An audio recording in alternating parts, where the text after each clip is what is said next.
Greetings and welcome to another lecture in statistics. Now, this entire lecture is going to be, this entire video is going to be going over an example of a one-way ANOVA. And so I'm not necessarily going to do a lot of talking because I'm hoping that these steps will explain themselves. You, however, will be doing a lot of writing. And I'm going to try to pause so that you have time, you yourself, to pause the video and write down what just appeared and look at it, and then I may talk a little bit about it. I may not, because what I'm just doing here is going through each of the steps for one particular example. Okay?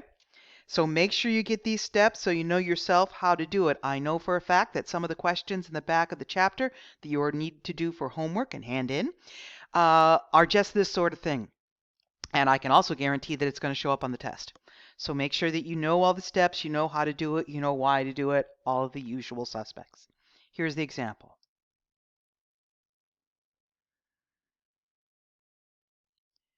Basically, we're looking to see which pain reliever, if any of them, has an effect on a headache. Here's the chart with the data.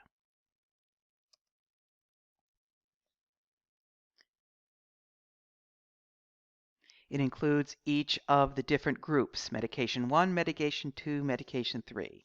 It includes the individual cases in each of the group.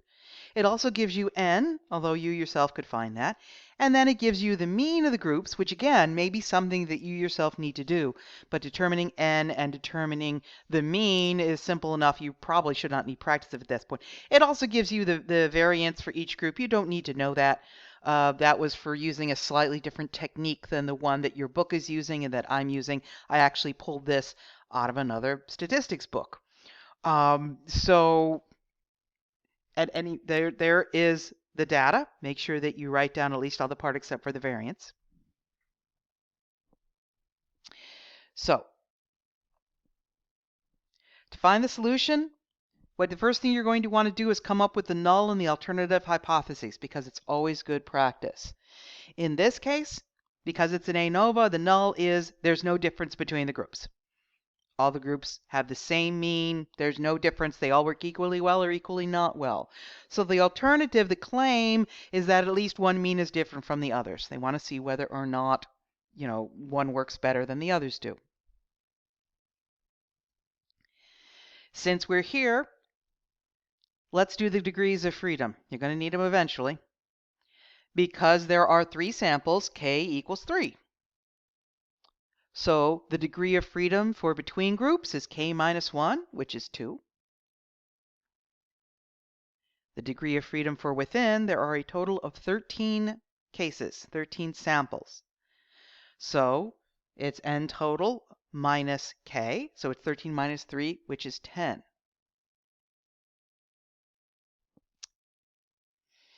And we'll talk about how to find then, how we're going to use these maybe a little bit later. But let's move on to this. Oop, come on. There we go. So the first thing we need to do is find the grand mean. You have the group means, okay, the mean for each group, but we need to find the grand mean.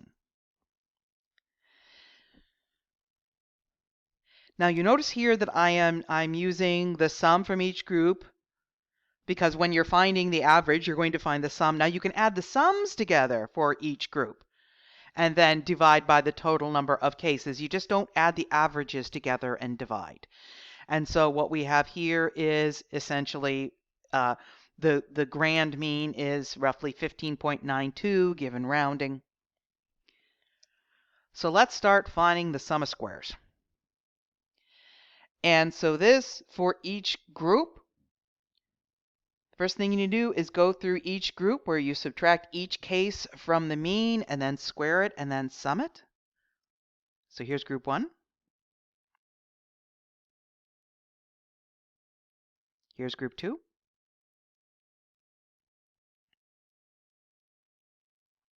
Here's group 3.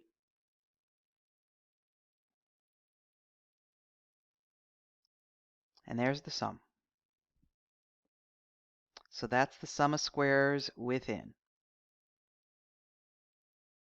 Okay.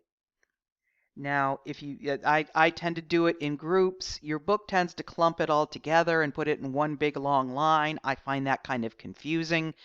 So I tend to break it down into the groups simply because it makes more sense to me that way. You do you, whatever works for you. So what we're going to do next is we need to find the between. We found the within, we need to find the between. There's a formula. Now notice what I have here is the sum. If you look at the formula, I have the sum of n sub g. Now g is for the group. That is the number of individuals in each group. Group 1, group 2, group 3. X bar sub g is the mean for each group. Group 1, group 2, group 3. And then of course x bar bar is the grand mean. So how do we do this? This we can more or less do in one big clump because there are only 3 groups. And so I am going to break down the math the same way I did in the prior.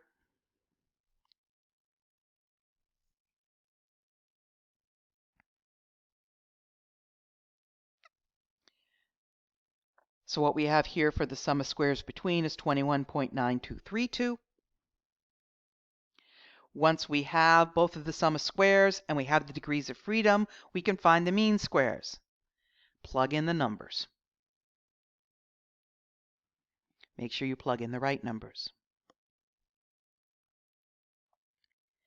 So the mean square between is 10.9616. Mean square within, and then the final f.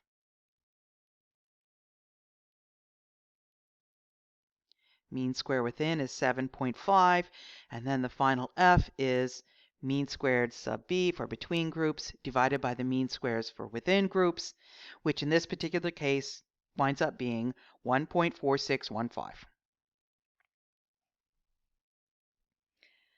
Now, of course, the question is, what do you do with this? Well, what you do is, just like the t-test and the z-test, you look at a chart. And the chart that I suspect we're going to be using, because again, it's interesting, everybody seems to have a slightly different chart, and I'm going to use the one from your text because I think it's the clearest and I like it. Check out tables D and E. They're uploaded into Blackboard under content if you need it. I'll also, of course, be giving them to you for the test. Now these are set up a little bit differently. Remember, all of these tables are set up slightly differently. And the one for the F test is the numerator is across the top. So between is across the top. And within is along the side. And you simply find the between and you find the within and you follow them until they intersect, and that is your critical value.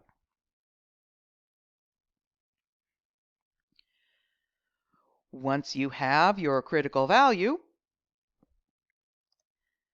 again, the same thing that we've been doing before. Everything is the same fundamentally. We're just getting there using slightly different directions.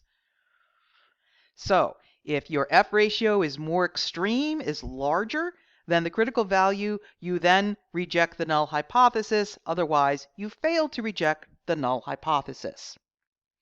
What is it in our particular group here? The critical value of F is 7.56. Go ahead and look it up and double check me. Always a good idea. Since the critical value of F is 7.56 and we are considerably below that at 1.4615, we fail to reject the null. Now this, remember, is at the 0.01 level. Okay? Because the original question said 0.01 level. You have 2 charts. One is 0.01 level, one is 0.05 level. So just for fun, let's go with 0.05. Do we have anything to go with 0.05? And the wonderful thing is that you don't need to do the math again. You've already done the math.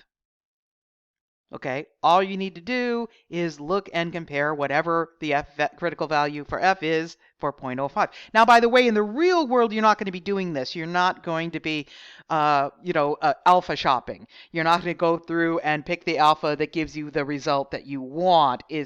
Simply is not how that works. But we can do it here because this is a lecture. Critical value there is 4.10, so we still fail to reject the null. In other words, we got a whole lot of nothing.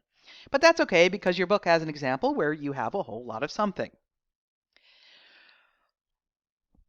So the next slide, I'm basically going to show you how I want you to report the results. I want you to use this when you report the results on your homework. I want you to use it when you report the results on your test, because your test, you're going to use a lot of paper for both of these, for homework and for test. Okay, there's going to be a lot of paper. And so I want to be able to just zip through and look, and this will basically tell me if there's an error, where the error is.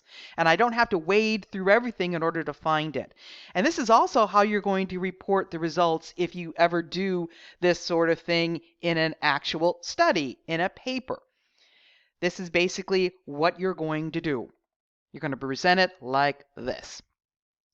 As you can see, it's nice and clear. So please make sure that you use this format to report your results on both your homework and on the test.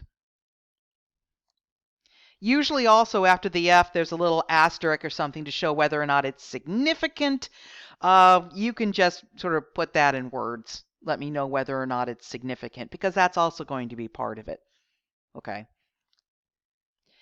And with that, there is a bit more to this chapter, but I don't want to cover it in this video, so I'll be covering it in the next. Please make sure that you understand this, go through it as much as possible, look through the examples. That's why it's kind of delightful that we have these videos, because you can do that.